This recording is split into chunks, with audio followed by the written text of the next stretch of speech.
Selamat malam saudara-saudara. Senang dapat beribadah dengan saudara-saudara pada ibadah Rabu Abu ini.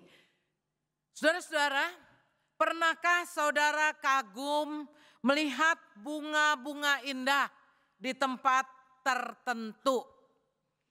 Pernah nggak lihat bunga yang begitu indah? Saya pernah melihat bunga yang begitu indah, ya memang di teras sebuah hotel, saudara ya. Saya pikir bagus amat bunga-bunga di sini.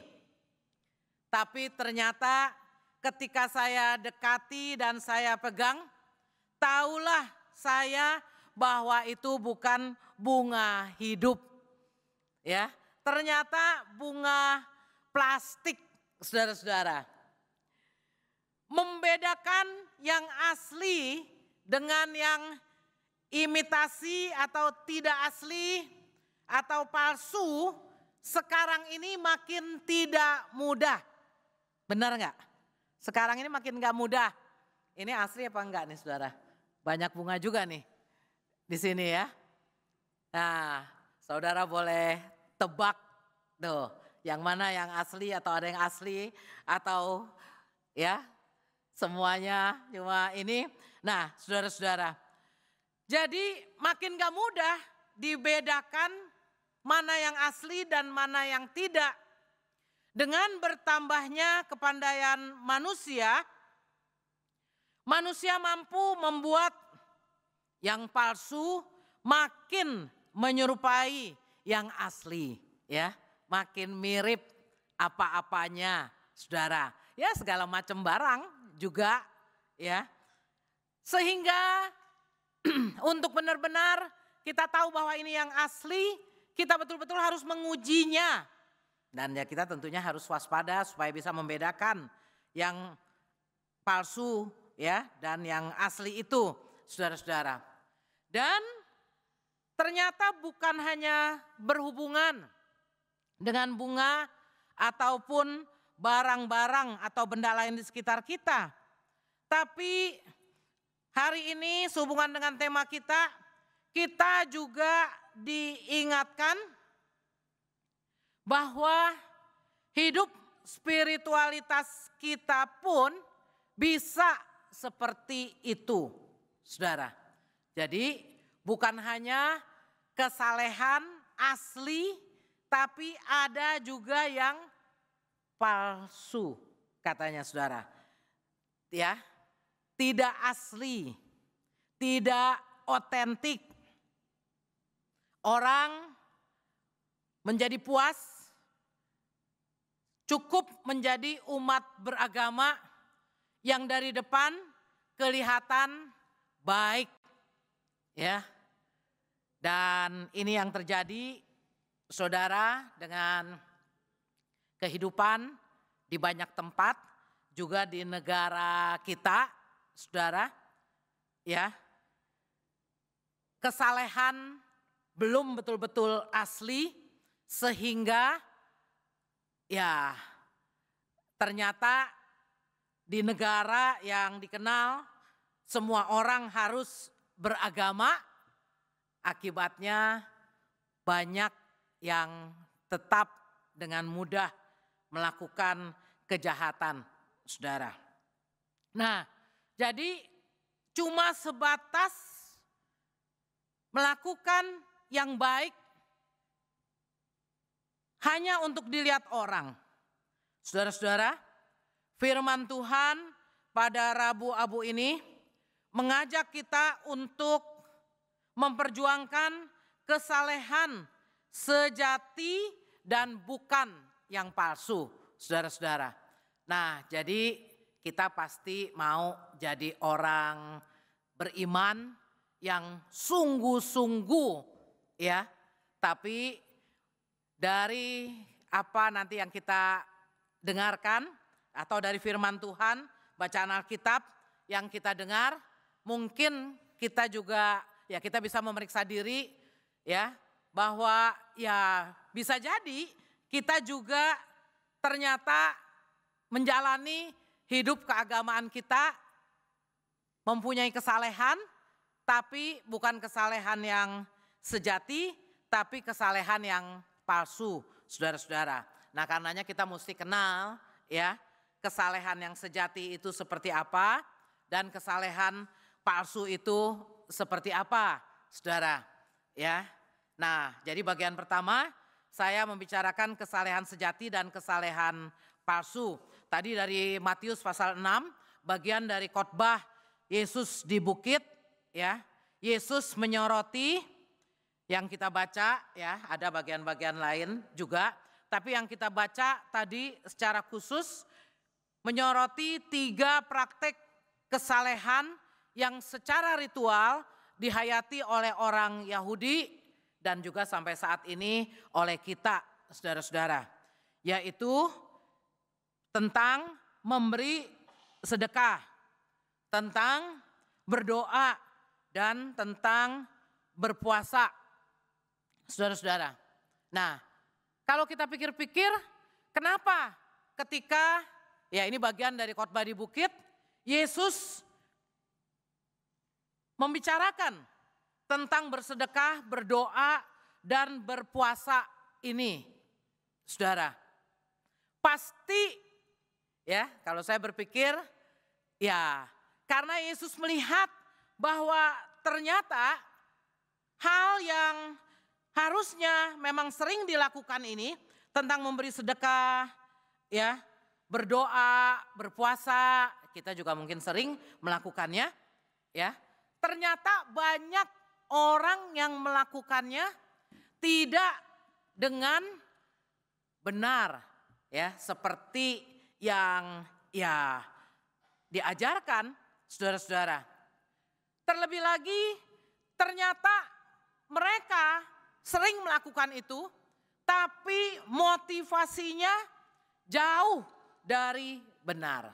Nah, jadi kalau di sini kita lihat, saudara, yang disebut kesalehan palsu itu yang mana, saudara?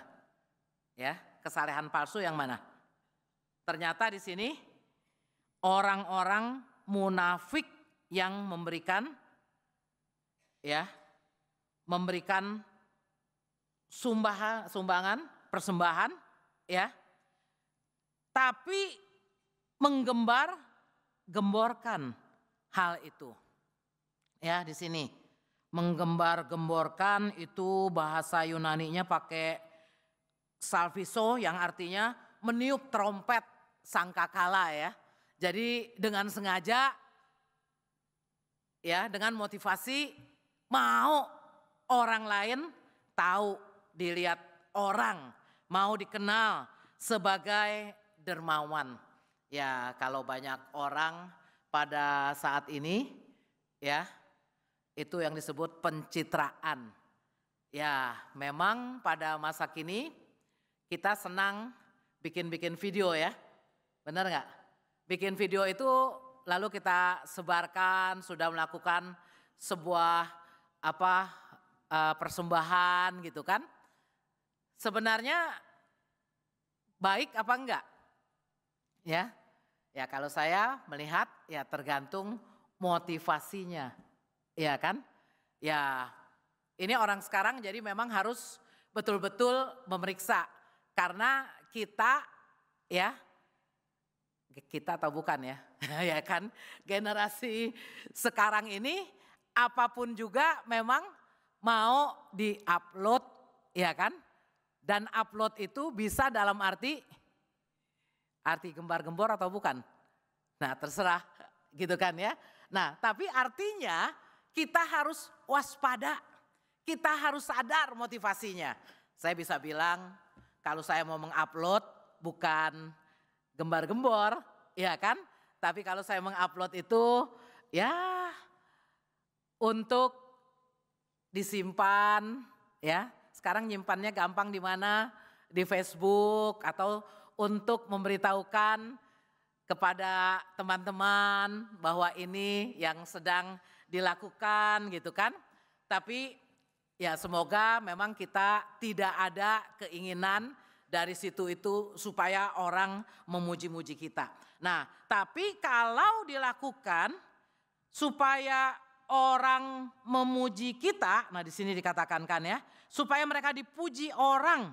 Sesungguhnya aku berkata kepadamu, mereka sudah mendapat upahnya, ya.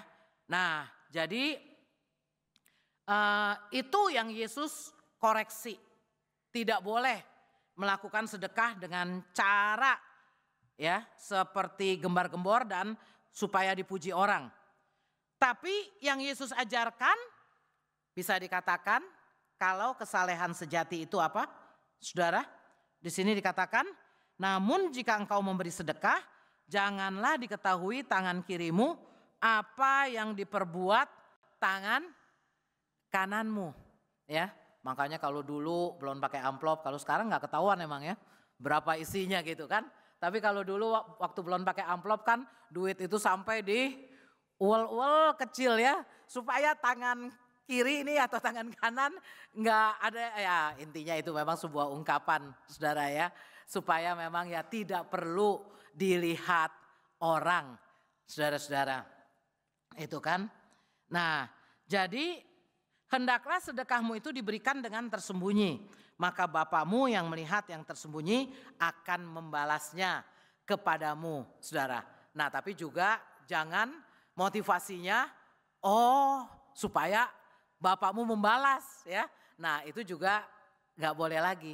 Yang diajarkan itu adalah segala sesuatu yang kita lakukan hendaklah kita lakukan dengan tulus, dengan kerendahan hati saudara. Sama juga halnya dengan berdoa saudara. Berdoa ya dikatakan janganlah berdoa seperti orang munafik. Ini berdoa dengan seperti orang munafik itu bagaimana? Dikatakan di sini suka mengucapkan doanya dengan berdiri dalam rumah ibadat, ya. Wah, kalau berdiri dalam rumah ibadat, saudara juga doa kan? Jangan sampai nanti habis dengar khotbah ini nggak ada yang mau disuruh doa lagi. Sekarang aja kadang-kadang susah ya, disuruh doa bilangnya nggak bisa, nanti lebih nggak mau lagi. Nah, bukan begitu saudara maksudnya ya. Tapi di sini berdiri dalam rumah-rumah ibadat dan pada tikungan-tikungan jalan raya, supaya mereka dilihat orang. Jadi kekristenan memang banyak berbicara soal motivasi. Motivasi yang benar, yang Tuhan kehendaki saudara. Tentunya memang kita harus berdoa di depan orang. Kalau dalam ibadah pasti ada doa corporate ya, doa komunal itu saudara-saudara. Tapi juga motivasinya bagaimana? Motivasinya bukan supaya dilihat orang, saudara. Ya, kalau di sini jadi karena mereka motivasinya dilihat orang, makanya dikembalikan kepada yang asli, yang sejati itu harusnya doa bagaimana? Doa katanya masuklah ke dalam kamarmu, tutuplah pintu, berdoalah kepada Bapamu yang ada di tempat tersembunyi. Saya memahami bahwa di sini diingatkan saudara-saudara bahwa doa itu bukan sesuatu untuk ditonjolkan lalu juga orang memuji, tapi doa harus ya berdasarkan komunikasi yang intim dengan Tuhan ya. Jadi ketika kita berdoa sungguh-sungguh kita menyembah Tuhan, kita berbicara kepada Tuhan. Nah sama juga berpuasa saudara. Berpuasa ini juga jangan sampai orang munafik itu mengubah air mukanya ya. Wah supaya kelihatan nih kenapa lu lagi lemas ya. Puasa katanya gitu kan. Nah tapi kesalehan sejati itu ya biarlah cuma dari ya justru mesti tetap segar dari dalam hati kita ya kita tujukan pada Tuhan. Nah jadi berarti apa saudara? Kesalehan palsu dan kesalehan sejati ya. Kesalehan sejati itu berdasarkan hubungan yang tulus dengan Tuhan ya. Sedangkan kesalehan yang palsu itu supaya dilihat orang, dipuji orang ya. Nah jadi ya kita mungkin tahu, kita juga mungkin nggak mau seperti ini. Tapi dari apa yang kita lakukan ya terkadang Kalau misalnya tidak ada orang yang menghargai pekerjaan kita, ya ada orang-orang tertentu yang ketika merasa tidak dihargai jadi ngambek, jadi mungkin berdoa bukannya dihargai tapi dikritik gitu kan, wah nggak mau berdoa lagi. Nah, kalau kita tujukan semua pelayanan kita itu sungguh dengan tulus kepada Tuhan, ya makanya kita tidak berharap dipuji, nggak dipuji orang, ya kita tetap melakukannya, saudara-saudara. Itu tentang kesalehan palsu, kesalehan sejati yang ada dalam kitab Injil, saudara. Yang berikut masih dalam poin pertama, saudara, itu kesalehan palsu, kesalehan sejati, itu juga yang ditonjolkan dalam kitab Yesaya, saudara. Di mana bangsa Israel berpuasa dan beribadah, tapi mereka berlaku tidak adil kepada sesamanya.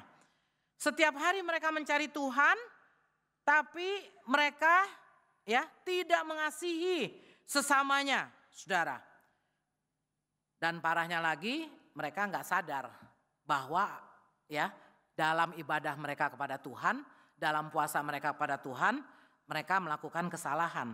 Karenanya mereka tanya sama Tuhan, Tuhan kami udah ibadah, kami udah puasa, kok Tuhan gak perhatikan, Tuhan gak hiraukan? Maka tadi kita baca jawaban Tuhan, Tuhan menjawab dengan keras melalui, Tuhan menjawab dengan keras mengatakan melalui Nabi Yesaya, saudara-saudara, kenapa Tuhan seolah-olah diam? Semua itu terjadi karena ibadah mereka dipenuhi dengan kepalsuan dan kemunafikan, katanya. Mereka ibadah-ibadah, puasa-puasa, tapi tetap berbantah-bantahan, tetap berkelahi, tetap bertindak sewenang-wenang, seolah-olah itu bagian yang terpisah dari ibadah.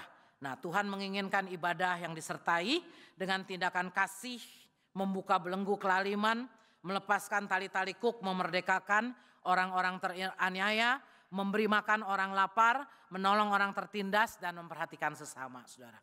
Jadi itu yang pertama, saya harap sudah lebih membuat kita tahu yang mana sih kesalehan palsu, yang mana kesalehan sejati. Kita bisa memeriksa diri kita Kalau saya sendiri juga masih terkadang terselip bisa kesalehan palsu Jadi kita mesti diingatkan, Tuhan ini sebenarnya nggak benar nih. Saya mau melakukan benar-benar dengan ketulusan hati. Nah, jadi saudara-saudara, setelah kita belajar mengenai kesalehan sejati versus kesalehan palsu, sekarang kita mau belajar yang kedua ini bagaimana cara menghidupi kesalehan sejati itu, saudara. Cara menghidupi bagaimana? Itu dengan hati yang bertobat dan diperbarui. Jadi poin yang kedua, kita harus punya hati yang bertobat dan diperbarui. Nah, jika orang Israel di kitab Yesaya tadi tidak sadar akan dosa mereka sampai harus Tuhan tegur dengan keras melalui Yesaya, tapi berbeda dengan Daud. Tadi di Mazmur 51 ayat 1 sampai 17 itu merupakan doa pertobatan Daud setelah dia jatuh dalam dosa. Dia mengakui bahwa Tuhan menghendaki hati yang hancur dan remuk, bukan sekedar korban persembahan. Daud sangat paham itu dan karenanya Daud mau bertobat. Karena itulah saudara, ketika kita ada dalam masa prapaskah, kita dipanggil untuk memeriksa perjalanan iman kita. Kita diundang untuk bertobat dengan sungguh-sungguh, bukan sekadar ritual tanpa makna. Dan Rasul Paulus dalam 2 Korintus pasal 5 ayat 20 sampai 6 ayat 10 juga mengajak kita untuk diperdamaikan dengan Allah dan tidak menjadikan kasih karunia-Nya itu sia-sia. Karena itu saat ini merupakan waktu yang tepat untuk kembali kepada Tuhan dengan sepenuh hati. Kita diundang untuk merendahkan diri di hadapan Tuhan. Kalau nanti saudara menerima abu di dahi, Itu adalah tanda kerapuhan kita. Betapa kita masih terkadang melenceng, tapi sekaligus kita punya pengharapan di dalam Tuhan Yesus yang berkuasa memberi pengampunan melalui pertobatan. Kita diajak melakukan disiplin ya, rohani yang biasa disebut puasa dan pantang ya. Kita diajak. Jadi memang tidak wajib ya harus dari jam berapa sampai jam berapa, tapi seperti tadi udah diumumkan dan juga dalam minggu-minggu ini akan terus diserukan bahwa ya di semua gereja ya, kalau di gereja kami juga ada aksi puasa itu kan ya. Nah tapi ini namanya APD ya, aksi penyangkalan diri saudara-saudara. Aksi penyangkalan diri. Nah penyangkalan dirinya dengan bagaimana? Ya bisa dengan puasa dan pantang. Selama minggu-minggu Prapaskah ini sampai Jumat Agung, Paskah saudara-saudara. Dan disitulah kita juga memeriksa diri kita melakukan aksi pertobatan sejati. Pertobatan sejati juga bukan cuma sekedar mengaku dosa dengan bibir, tetapi kita mau mengalami dengan nyata perubahan hati kita. Saudara, perubahan hati kita dan mengalami perubahan pembaharuan hati, pembaharuan hidup. Misalnya aja sebelum kita bertobat mungkin kita rasakan kita ini masih menjadi orang yang mementingkan diri sendiri. Tidak peduli terhadap orang lain ya. Tapi ketika kita mau bertobat, kita mau mewujudkan dalam aksi pertobatan, maka kita diajak untuk menjadi lebih peduli, lebih memperhatikan orang lain juga, saudara. Nah tadi saya juga diberitahu bahwa dalam APD ini, saudara-saudara bisa memperhatikan baik dalam hal sikap yang non materi ya. Jadi artinya sikap kalau kita sering bicara masih bicara hal yang tidak baik ya, kita mau benar-benar memperhatikan, bertobat, memperhatikan kata-kata kita menjadi kata-kata yang baik, yang membangun gitu kan, atau ya sikap-sikap lain apa yang bisa kita ubah. Dan yang materi kalau kita rasa kita biasa boros dalam hal tertentu ya kan, makan di restorannya keseringan, ya kan? Ini adalah saat untuk kita juga lebih menyisihkan bagi sesama kita sehingga nanti itu bisa kita persembahkan. Sunrise katanya tadi, jadi untuk pendeta ya di Mentawai ya kalau nggak salah ya, pendeta di Mentawai ya, dan juga untuk guru-guru PAK ya, biarlah kita ikut serta dalam APD ini. Saya mau tutup saudara dengan sebuah cerita cermin yang berdebu ya. Seorang anak kecil memiliki sebuah cermin di kamarnya. Awalnya cermin ini bersih dan jernih. Tapi seiring waktu debu dan kotoran menempel di permukaan cermin itu saudara. Sehingga ketika dia melihat dirinya di cermin itu, bayangannya buram, tidak jelas saudara-saudara. Suatu hari ibunya berkata, "Nak, bersihkan cermin itu agar kamu bisa melihat dirimu dengan jelas lagi." Saudara-saudara, sama seperti cermin itu. Hati kita bisa tertutupi oleh dosa dan kesalehan palsu. Jika kita tidak membersihkannya dengan pertobatan sejati, hubungan kita dengan Tuhan mungkin akan seperti buram, enggak jelas saudara. Jadi Tuhan menginginkan kita untuk membersihkan hati kita melalui pertobatan. Agar kita dapat mencerminkan kasih dan kebenarannya dengan lebih jelas dalam hidup kita.